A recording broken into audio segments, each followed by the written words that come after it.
All right, all right, all right. Hey, it is 3 o'clock, a little bit after 3 o'clock Central Standard Time. So y'all know what time it is. It is time for another episode of Book Talk Live. I'm your host, Sugar Ray Destin Jr. I'm the founder of the Business of Books Mastermind Program. And today we are joined by a very, very, very special guest, one of our own editors, as well as a best-selling author. We had her relaunch yesterday, and she is now a number one best-selling author, Miss Elizabeth Bernice. How are you today? I am pretty amazing. How are you? Oh, I'm good. I can't complain. I'm enjoying enjoying life as should be. That's good. Yeah.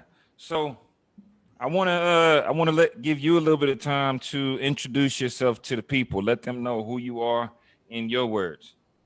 Well, like you said, I'm Elizabeth Bernice. I am a strong woman of God, and I am I would say I'm a phenomenal mother. I have I have times and situations where they struggle, but overall, I would say I'm doing a pretty good job. Otherwise, like you said, I'm an editor with BOBM. I also am a CEO of my own company, Speak Out, um, and a motivational speaker. And what else do I have? All these hats I have, and an author. Man, best selling author. I don't even know what to say. When I saw that on Amazon, I just stared at it, and I just in unbelief that I came this far. So it's an emotional, exciting journey. There we go. I can see the emotion in you. You having somebody over there cutting onions already. We just getting Yeah, started. We just I getting know, started. I know, I know. I Yeah. try So to. yeah. So when you say you've come a long way, a lot of people don't really know your story, right? They see Elizabeth, they see the smile, they see the focus, they see you now, but they don't have. Most people don't have a clue of the things that you've been through. So you want to share a little bit, tell the people about your story, like what what makes you so emotional. Give them just a taste of who you are. Well, I was molested at an early age, and due to that, sex just became normal. Just a normal part of life. I was sexually active, I think between the elementary and middle school. Had a sex addiction. Life just came very fast. At 13, I did get involved with church, and so it was always this church and battle, this church and battle with sex life, and for the most part, I hung on more to the sex part. Like I knew God was there, and I know He would help me out of things, and He was the creator. You know how magnificent and awesome He is. But I always had this sex thing with me, that I carry. You know, even till today. But back then it was worse. Like I said, I had an addiction. And I remember in my addiction, I was very silent, and I was labeled selective mute. You know, teachers, therapists said I would never speak out about my trauma, speak out about the abuse. You know, growing up in a single parent home, foster care, just the things that happened between there, being again, like I said, molested and raped, all within the home. And so here I am at in my 20s, and I'm trying to identify with who I am. Like what did God call me to do? Because again, I'm hanging on to God here, and I knew that I was more than sex. Like I knew there Mhm. was more. And I remember I was a bad because of my upbringing. I was a bad communicator, and so I Mhm. was very disrespectful. And I didn't care if I hurt your feelings. If you were a leader, if you're a little kid, I didn't care. Um, and I remember being dismissed from Bible college, and my pastor dad telling me, discipleship is when you dismiss someone from master's commission, but you know that there's greatness on them. Mhm. And I remember wanting to know what that greatness was. And when you sent me that text and said you're the bestseller, and I was like, man, I'm living in that greatness that he said that I had, and so it's very overwhelming um, to be at this place and to know that like that little girl that people called nothing, said was nothing. I thought I was nothing. I was very shameful because I mean, people would know me as like the Bible girl or the Metro Kid lady, which was our sidewalk Sunday school program in the inner city, and they'll know me as that, or they knew me as this fast girl who was always in the bed and always doing this and had this guy, and so to come to this place to say that I'm an author and a best-selling author and a mother and a woman of God, like it's really overwhelming. And I didn't know I was gonna get this emotional, Take your but time. it's just overwhelming. Just the awesomeness of God. Yeah, and that's powerful because there's always this duality that happens within us, but you've lived out that duality for the majority of your life, right? Um, and so has it how has the journey been for you? Because I'm pretty sure there's other people that have experienced something similar. The only difference is I think Betty Wright said it in an old song. Yeah, I'm going back to my old black music. She said, "Don't judge me." She said, "It's just that you know me and I don't know you." So they've been through something similar, and I've worked with kids, so I've seen it a lot in the kids who really have that passion and have that potential, but because nobody's ever really dug into what's going on with this kid, what is it that's going on at home. Yeah, you speak out differently, you're acting out, asking for attention, but most adults are numb to it because they're so busy in their own little world. Mhm. So how has the journey been for you? Has it been a lot of support along the way? Has it been easy? Tell us a little bit more about that, about your journey, because i'm, So I'm pretty sure it can help somebody else. yeah, it wasn't easy at all, and more so it wasn't easy because, like I said, at 13 was like the peak of my abuse, and 13 was when I got saved, and Mhm. so in that moment, it's like I wanted to know more of who this God was, and it was confusing because this abuse was happening at the same time. Yeah. And so as I gotten older, and I actually remember like a moment where you're talking about where I'm in junior high school, we've been taken away from mom. I've had a 3.5 since freshman year. I'm now at a 2.0 and no one notices anything. Mhm. And I'm like, that's a shoot. Like, why isn't anyone noticing me? And at that point, I realized I have to be my own voice. Like someone, I have to be that person that speaks up for myself. So I need to ask for help. I just didn't know how to ask for help. And so Yeah. it came with the disrespectful talking. But then it took a couple who saw my heart instead of my words. And Yeah. because of that, they were able to help cultivate an environment for me to grow despite of what I did. And so from the age of 13 all the way until I got married, let's say it's 20, 25, 27, maybe around that age, is like they were all like I can still call them up right now, and cry out and be like, "Oh my god, my launch was so great." And they would be there and they would talk with me through it and pray with me through it. Um but it just takes one person to be involved in a child's life to make it still turn out right. And so I'm so Say glad that. that I had a couple that was able, like I said, to see my heart despite of everything else that was going on. That's powerful. And like you said, that it only takes one, and oftentimes too many adults, and I've been guilty of it at different times, but too many adults say, have the I'm too busy in this moment. I'm too busy to give. If we look at mentorship, schools are always saying we need mentors, we need mentors. It takes 30 minutes a week. There's 168 hours in a week. 30 minutes can change a child's life. And it sounds like for you, you had those pastor parents that were there for you and that gave of themselves. What about those closer to you? How was that experience as you were going through all this? Unfortunately, those closest to you, whether you are succeeding or not, they're not going to be there for you. Um, and I noticed that, like I said, on both. Well, originally when, um, because my mom and I always had this I don't know, this interesting relationship. Mm-hmm. And she kicked me out, but then she was threatening like the couple that they were kidnapping me. And so then I was like went back to clarify things.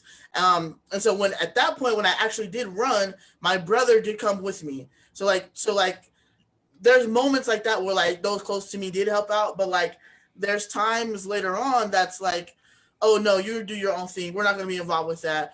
Oh, and even coming out like you have a sex addiction. Oh no, don't tell nobody that. Don't tell anybody. Yeah. Or if I did go to people who knew the family, it was, oh well, don't tell so and so because you're going to hinder your sister's salvation or you're going to stop this person's growth. And I'm like, yo, I'm telling you, my deepest hurt and all you can focus on is how it's going to affect someone else.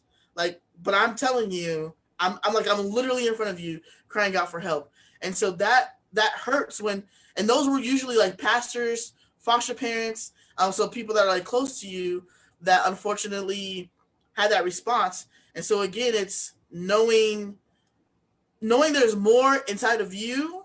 Mm-hmm. And again, and I love my pastor parents so much because they always gave me enough to make me feel like there's more. Mm-hmm. Elizabeth, there's more. And so I wanted to know what was it, even if they live 4 hours from me right now. We don't talk every day like we used to. And I still know that there's more. There's still more, and I'm going to tell you, there's still more. Because we see it in you, the passion that you have.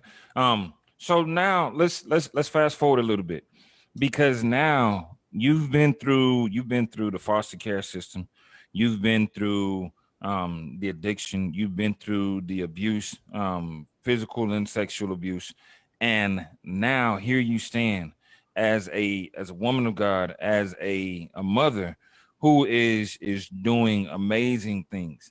Let's talk about some of the things that you're currently doing. What is it that you do now? Because I can see your shirt. It says speak. What's the rest of that? Oh, speak out. That's the Psalms 107:2. That's the business business name in scripture. And so that's again, like I said, I was silent most of my I wasn't until I was in my 20s that I started speaking out. And so speaking out appropriately. Mm-hmm. I mean, it's embarrassing moments that I have recorded during a worship practice where I'm like straight up being disrespectful. Like it's embarrassing. And so it's not until my 20s where I was like, yo, I need to respect people. Like it's not their fault. Yeah. It's not their fault that I don't know how to articulate my pain, that no one knows about the pain. And so Say that. speaking, you said what? I said say that. Yeah, for sure. It's not anyone else's fault. So I had to take the responsibility and say, what can Elizabeth do? And so I got into Toastmasters to help me better articulate just in general. I used to mumble a lot. There's some words I still can't say. I slur. I used to slur some words. Sometimes I still mumble, but most of the time I try to speak clearly, articulate clearly. And so I got into Toastmasters to help me feel comfortable in speaking. Period. And from there, I learned a lot of tools that I'm able to now coach people one-on-one coaching, group coaching. I also do. I have a group that I'm doing coming out that talks about it's called Victorious Overcomers Academy, and it's talking about helping people through that emotional part of the abuse. Like you physically have survived it, and not allowing that emotional part to kill you. So let's deal with those emotions. Most people, I mean, for men, they say you don't have emotions at all, but for women, it's like you cry too much or you Not do, true. and so in some places.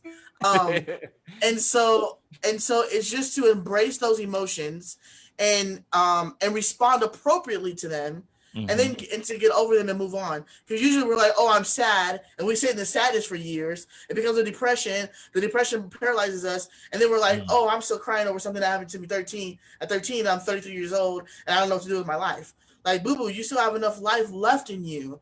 Don't waste it because you physically got assaulted when you were 13. You still have so much life to live now at 33. Don't let the emotions this paralyze you and kill you. And so the academy is going to help people through that process of that. And then I kind of want to pause, and I feel like I left out a chunk of life because I want to talk about how I met you. And and I knew that my calling was my voice. That whether it was through a podcast, through a book, through online speaking, through a sermon, that I was going to use my voice. And when God called me to write a book, um, I did not know where to start. And I would ask people like who wrote books, like, "Hey, how did you?" And they kind of were like, "Oh, this is what I did." And I'm like, "Okay, cool." But there was no person. And I like relationship, and so I was like, so what person can I get into relationship with to help me with the book? And several people in our mutual group, Breathe University, were like Sugar Ray Destin. Like I think it was like 5 people who posted. And I'm like, all right, obviously Sugar Ray Destin, so I need to talk to you. And then I got in touch with you, and you and I have bumped heads a couple of ways through the process. However, becoming a published author was never something that I planned to do, but God definitely intended for it to happen. And the way that He had it happen and having it go through your program is just amazing because it's not just about a book. It's Yeah. so much more than that. Like you said, like it's the relationship, it's a business, becoming a bestseller. Like I never in my life thought that that would happen. And then knowing that my daughter is watching and she bugs you every time she gets and tells you she wants to be an author. And so I think what you're doing with the We get her business of published books, soon. right? Yeah. What you're doing with the business of books mastermind is beyond a book. It's so beyond a book, and it's really life changing. And so I thank you, and I always tell you whenever I get like I really appreciate you in your business and what it has done for my life. It's truly made me see things different. I've tapped into my gorilla, if you will, my execution and loyalty and just sticking to the grind. Even the way on our my daughter and I on our way up to the apartment, I was like, I'm gonna go to a call with Mr. Destin, and I said, but I'm not wasting time. This is how I grind. This is how I hustle, and this is how I work. And she goes, work, mom, work. So she's got it. She's paying attention. Yeah. Well, I call that divine intervention because, and I've seen your journey from day one. Um, and what most people think is that it's easy, right? And I've heard this so many times. It's just going to be easy to get the book out, and there's a reason that so many people stop. But it's more about being willing to fight through those, like you said, those emotions. Because I remember when you first started working on your book, um, around chapter 1, you wouldn't talk to anybody. Chapter 2, you were coming out of your shell. Chapter 3, every morning when we have our calls, you would just full of tears because of the emotion that was behind it. But you speak from a place of truth, which is refreshing, right? And a lot of people, I've read some books by other authors, and it's just like they just threw some words together. But I can tell that you went back to that place where these events happen in your life. You went back to these scenes where things were uncomfortable, and because of that, I definitely say that there's going to be millions of lives changed as a result of the stuff that you've put into your books. But I want to talk more about what you're doing right now, right? Because this is your weekend, and I seriously mean that. Like yesterday you didn't launch, and let me make the correction. For most people launch and they're like, "Oh, I did it." No, you relaunched, right? Tell us about tell us, why was there a relaunch? What happened between that first year and this year that was different? So it's so funny that you say that.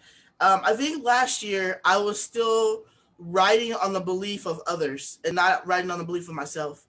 Mhm. And so, like I said, my pastor parents, you, I call them my coach parents, which are Patrick and Gwendolyn Pete. Um, God has put people in my life strategically at moments to carry me through to the next moment, and for that, I always believed in what they said of me. I believed in what you said of me. I believed you that you believed that I could put out a book, and I did. And the relaunching it was I'm believing that I can do it, and that this time I'm ready, and this time I know that I can do it. And so the engagements that'll come after this, the what whatever else that's gonna come out, I'm ready. I'm ready for it, and not just in word, but in body and spirit, in emotion. Like at where I'm at in my life, I'm ready. And so that's the difference between then and now. Is that, and so I think I spoke on everything I was doing right now. I am a for you. I do the accountability calls, which I love. I'm so thankful for that opportunity to do that with you. I also do. Man, I do a lot actually. So yeah, so I'm an editor. I do the accountability calls. I also am in this program called Preach Girl. Shout out to Chrissy Miranda. I love her. My mentor. Learning how to put together sermons. I learned this from Patrick Pete. It's just constantly mastering your craft. And Mhm. so being a part of you remind me of my pastor dad, because both of you guys are forever growing. And so I know that my craft is always going to be sharpened when I'm with the two of you.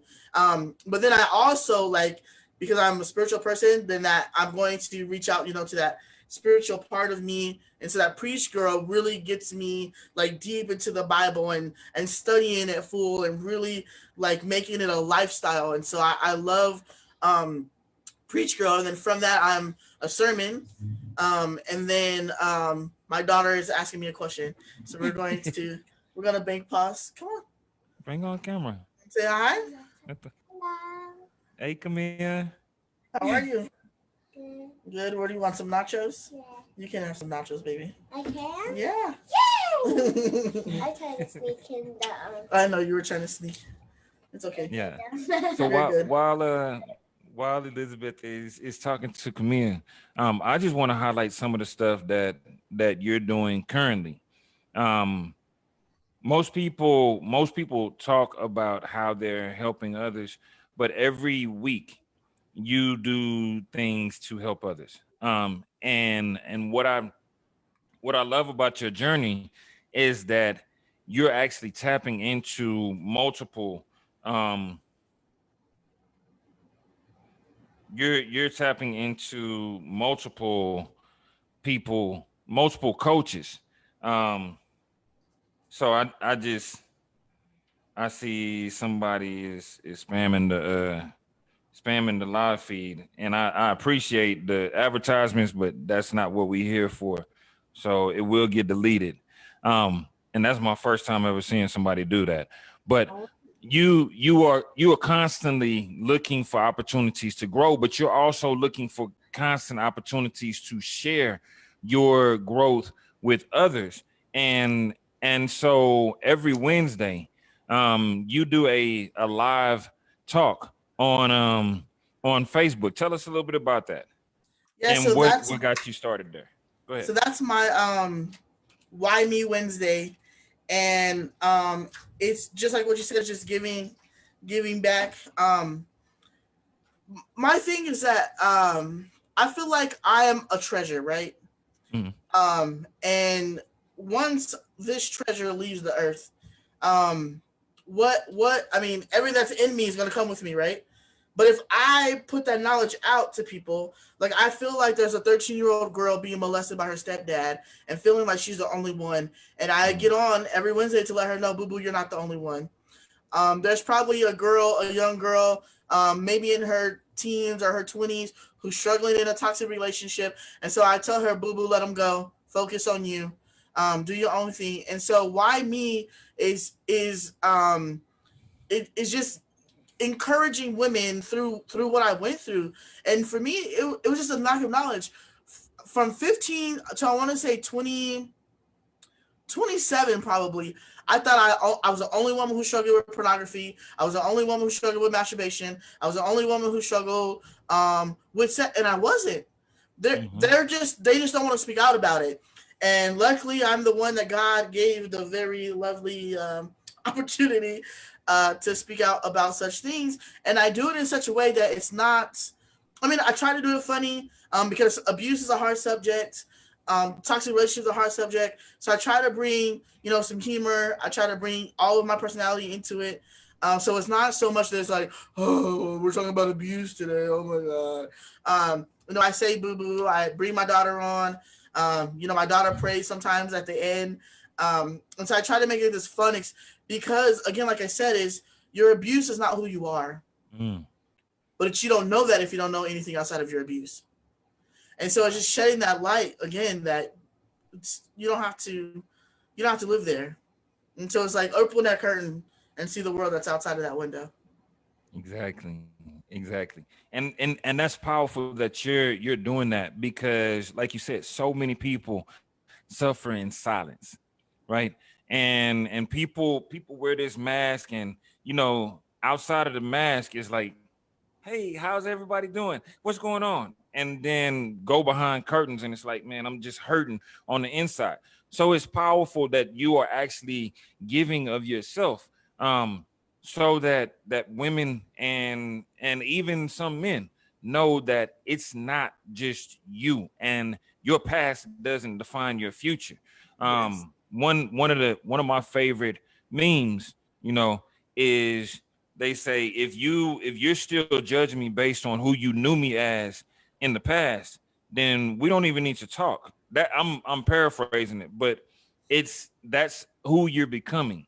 And I salute you for the woman that you're becoming, because you're so transparent, you're so open, you are so, even at your book signing, at your relaunch, there were some moments when the guys were red, just blushing, because you speak from a place of truth that only that a woman speaking to another woman has that power to be able to speak and say, yo, this is how it really is.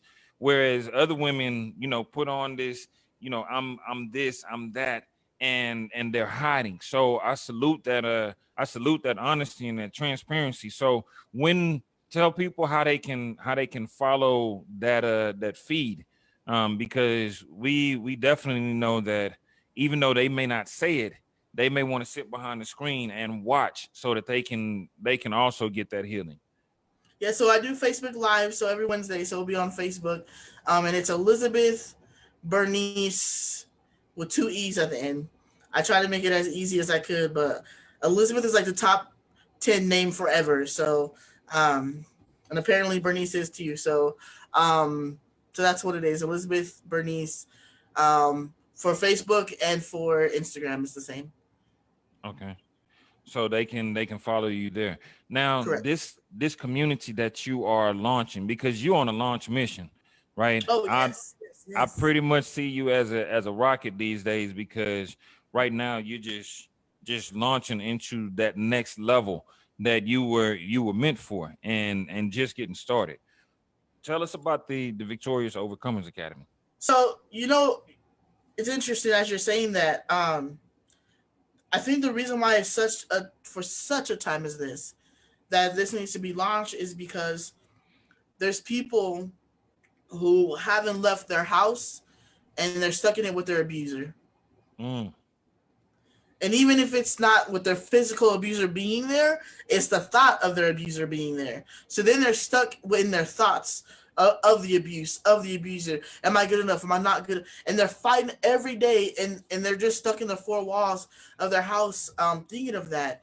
And so opening up this membership group, this monthly membership group, will help people come into a non-judgmental family, if you will, and to be able to share those experiences. I mean, and they can share it, amongst the group in a post, maybe just in DMs or whatever, but it's that place that they may able to come and just let it out, and not be, again, judged by it. No one's going to call you down by it or whatever, like look at you different or anything. And so it's just that safe place. And then, like I said, and not just to leave you, because I've been a part of groups that's like, okay, I just threw up on you of everything that I'm going through, and then that's it. Mm-hmm. No support. There's no support at all. So, or there's, that's, girl, I know how you feel. Okay, cool. What else? Like, let's get over it. And so I think that's what my group separates from the others. Is like, okay, here are some tools to put into your tool belt when you're at home and you're like, oh my God, I can't stop thinking about him, and I know I don't want to be with him. How do I stay off that? Or what if he comes knocking on my door in the middle of the night and slips a letter under my door and tries to guilt me into, going back with him? That did not happen last night at all, but but anyway. That just happened. Anyway. So it is definitely something that is needed. So are you going to, when you say that there's support, there's the community, you call it an academy. So is there education to go along with it? Like what's the academy? Yeah, so there's a whole curriculum that I have that's together. And so the whole thing is about embracing victory. So most times as abusers, we're okay with sharing our abuse. We get to a point where we're okay with sharing our abuse. We'll get to the point where we're surviving, we're thriving. But it's so much more to say, I'm embracing that I'm no longer that. And so the curriculum is centered around, again, like I said, giving you tools that when you go into life that you're not triggered, that when you're faced with things you're not triggered, you can go home for a holiday and not be triggered. And so it's really giving you those tools to help you stand strong in those moments where you're most vulnerable and those moments where you're most weak. And so it's just to help you. So there's a whole curriculum around building you up as a person to stand strong in who you are. It's all about everything that all the tools that we have to be what we were purposed to be is already inside of us. So all I'm doing, my curriculum is just pulling it out and helping you accept and embrace that's who you are. Yeah, embracing the power. And I remember when you were hashing out the terms for what you wanted to call it, and you were like a community of survivors, or a community of like abused. What gave you the exact, like, what made you go with victorious overcomers? That, because that sounds a lot different than survivor. Tell me about that one.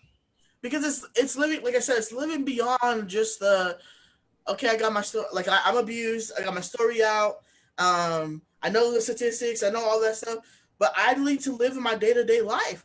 Like, what if I don't want to be a mom today because I'm in my feelings because I have a flashback of my abuse, but I'm a single parent and I have to deal with my child? What am I going to do? Or I'm a co-parent and I have to deal with my my ex every week, twice a week. How can I confront them, him or her, and still be sane? And so, like, it's giving them those tools, but also just that that it's all about that. Like, it goes back to my pastor parents, and when my pastor mom said, she's a quiet giant, and I'm writing a chapter right now for another book, and as I'm writing, I'm remembering a point where I stopped going to church. And since the time I was 13, I was always in church. And so there's a time that I wasn't going, and my pastor dad didn't say anything, but my pastor mom, oh my God, she chewed me out, and then she said, "If you are not there, I'm going to shoot you."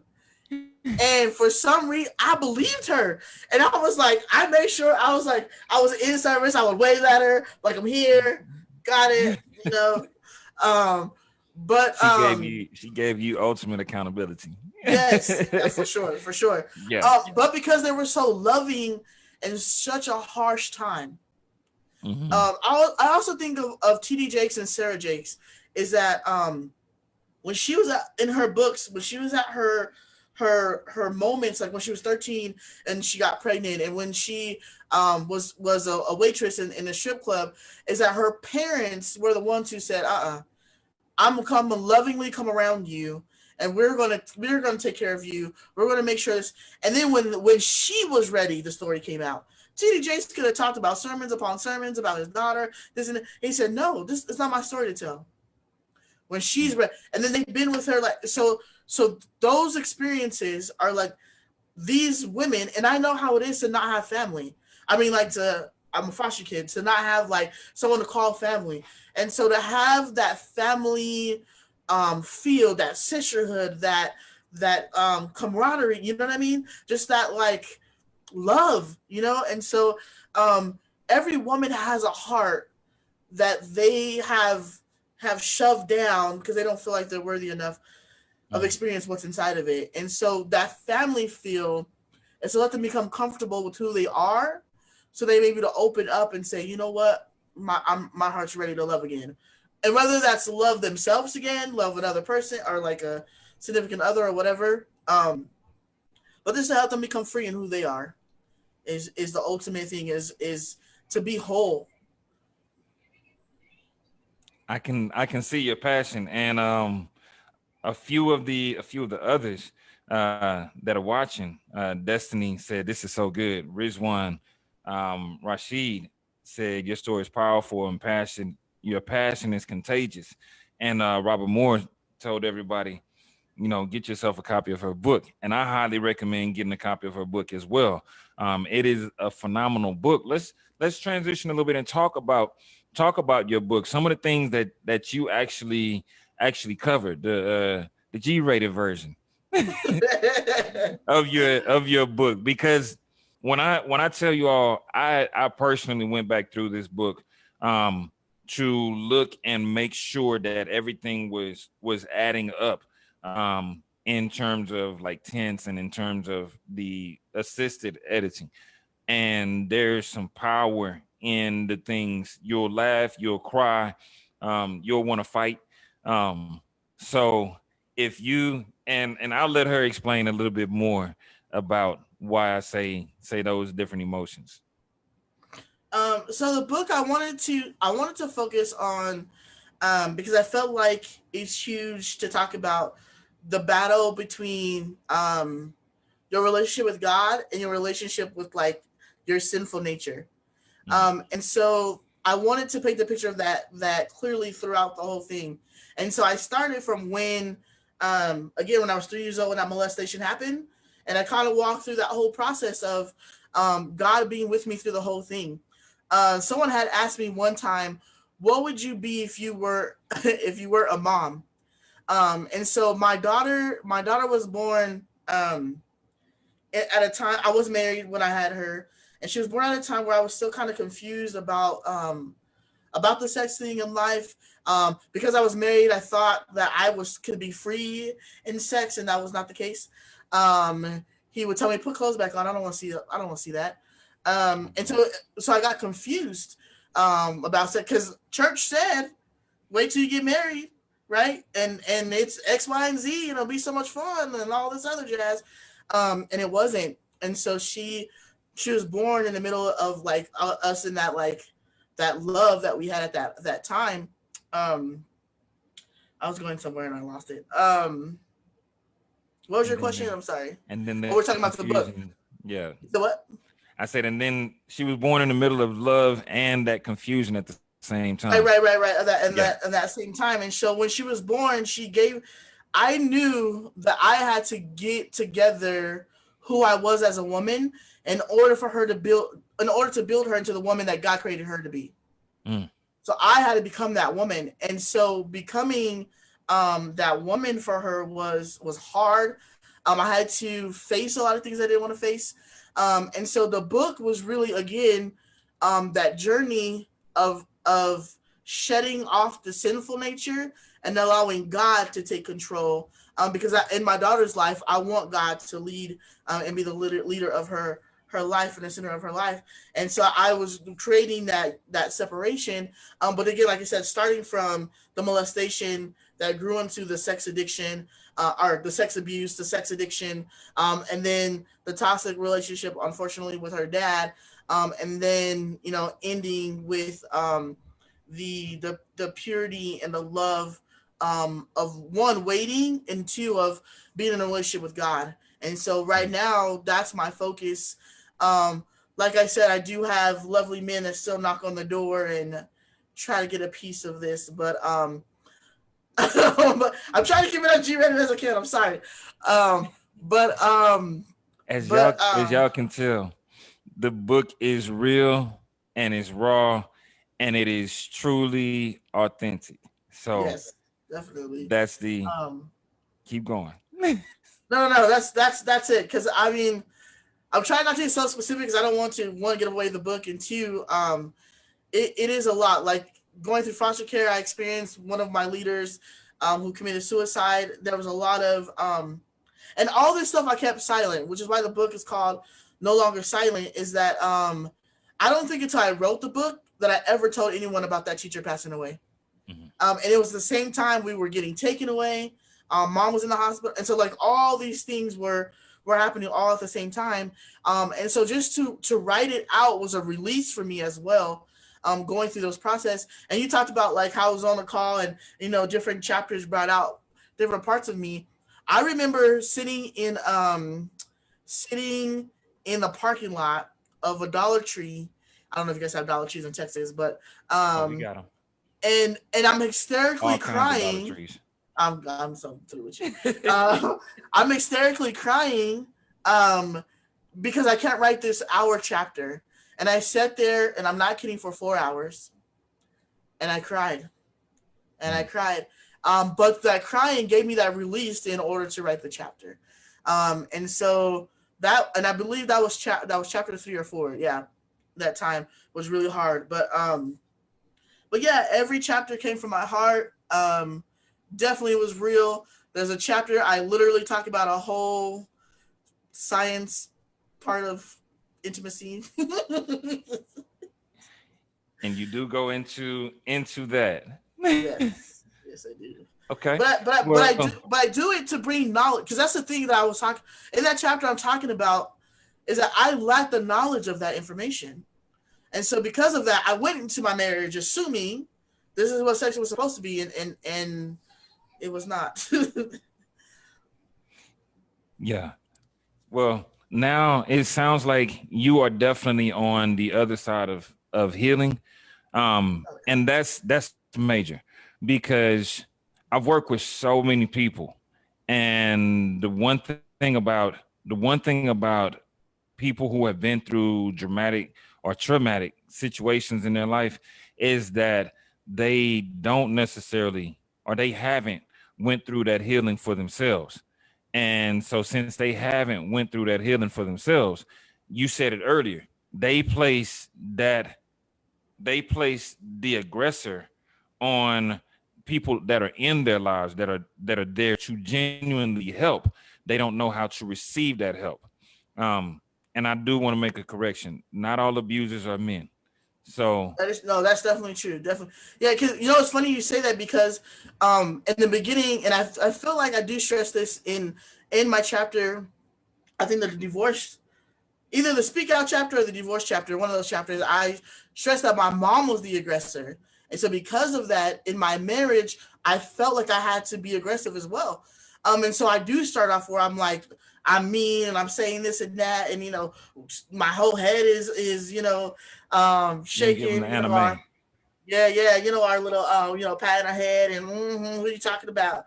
I know you ain't talking to me. Yeah, that whole thing. But then later on, I grew to know like that's not how you have a relationship. And in the end, my ex-husband in tears was like, I love everything you're doing for me. I just don't want to be with you. And so at the end, I knew that I did all that I could do. I started as the aggressor, but 5 years in, I was no longer that aggressor anymore. I did everything that I could to make sure that I didn't repeat that legacy with mom. And even now, I'm still not repeating. I would say I'm one of the only in my family on my mother's side that the father is still involved in the child's life. And so this is the thing I share too, is that God made him her father for a reason.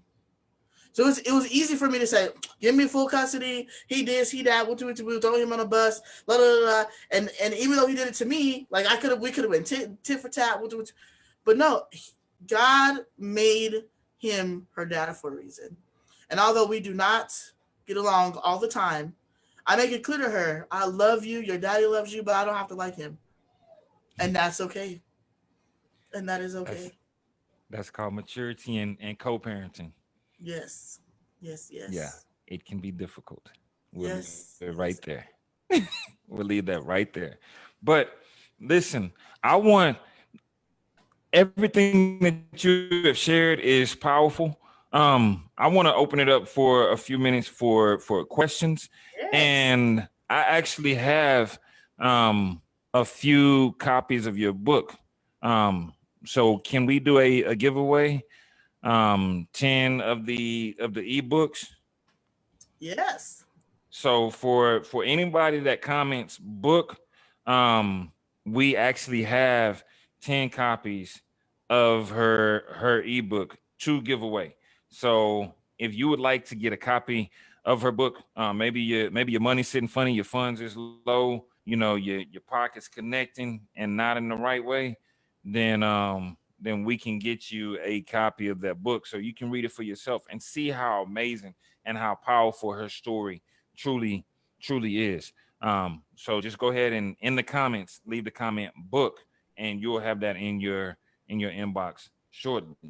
um the other thing is, how do people get in contact with you? How do they follow you? How do they connect with your community? Do you prefer them to get the ebook, or do you want them to get that autographed copy of the book from you? Um, I definitely suggest both. You can definitely gift as we're gifting out the ebook today. You can also do the physical copy again where you get the autograph. Right now, it is discounted until Monday, which is tomorrow. Discounted at $15. My days are just like so close, so I just had to remind myself what today was. So it will be $15. After that, I'll go up to back to the 20. And they can get that on my website. That's Elizabeth Bernice, one E at the end.com. Like I said, my social media handles are Elizabeth Bernice, two E's at the end, for both Instagram and Facebook. Okay, gotcha. And what about the community? How do they get into the Victorious Overcomers Academy? Because I know there's some Um, women out there, just just knowing my timeline, there's women in that are watching that definitely need to connect with you to get, maybe they're not comfortable going to a counselor, maybe not they're not comfortable sharing with family, with friends, but they need that community. So how do they connect with your community? so I would certainly join me on Facebook. It's not launched quite yet. We're launching it in September. So definitely to keep up on those announcements, would to be following me on Facebook. Okay, definitely. So y'all heard it here. Miss Elizabeth Bernice, best-selling author, not just best-selling, number one best-selling author. She's been through the storm, the rain, the pain, the happiness, and now, as you can see, there's a genuine smile that is on her face, as she pours into, as she helps others, and as she continues to walk in her purpose. So I say I salute you and congratulations. It has been a pleasure. Um, I got one last giveaway, and this is just, I know that we're in different times um, with this pandemic, so everybody's money is not right. But what we do every week is a $25 Cash App giveaway. So if you are watching and you need that $25 Cash App giveaway, the first person that comments cash, you got a $25 Cash App that will be in your account. It is 3:55 Central Time. By 5 o'clock Central Standard Time, you'll have $25 extra. It can be for gas. It can be for, you can use it to go in and purchase a physical copy of Elizabeth's book, but it's free money. So first person that comments cash gets that Cash App giveaway. And I'm still waiting on those people who are looking to get a copy of the book. Just comment book. But right now we're doing that Cash App giveaway. You have anything that you want to share with everybody? Maybe some motivation or something. I think what I would say, lastly, is super cliche, but be you. All the good, the bad, like the ugly, the loud, the obnoxious. Like, be you. There's no one like you. No one. There's not going to be another you. There's only one you put here, and if you are not you, then we're going to miss out on a great treasure that God has gifted this earth, and we don't want to miss out on that. There's so many books that's inside of you. Mr. Destin's here to help you through that. If you need to overcome something, I'm here to help you through that. Like just don't hide. Just come out and just be you. Like this, whatever it is. I feel like that's really heavy on my heart. Is people hiding from their authentic. Help me out here. Authentic. Yes, their authentic selves, and so yeah, that would be my last word. Is just be you. Again, like I said, it's super cliche, but it's truth. Just be you. Yeah, there's no greater release and no greater emancipation Oh my than God, being yes, your authentic self. So, yes. absolutely. Look, I don't see anybody that wants the $25 Cash App Well, giveaway. can I have it? I mean, can I post cash If in you the? if you put it in the comments, we might Can be I able just come? Comment? to. Can we just real quick? I mean, Yeah. I'm just playing. But listen, it has been a pleasure. I guess they let me off the hook this week. Um, I'll pick someone at random. Looks like Carolyn put cash. And with that being said, we'll go ahead and gift Carolyn the $25 Cash App giveaway. For those of you who are watching, as you heard, this young lady is powerful. She has went through the storms, the rain, and is now in a position where she is pouring into and she is helping others. Her name is Elizabeth Bernice. And y'all keep your eyes open, because when I tell you that she is in that launch phase, a year from now, she's going to be completely different. She's completely different, and from where she was a year ago. That growth is pure. That growth is natural. And we love you guys, and we will see you next week. Y'all have a good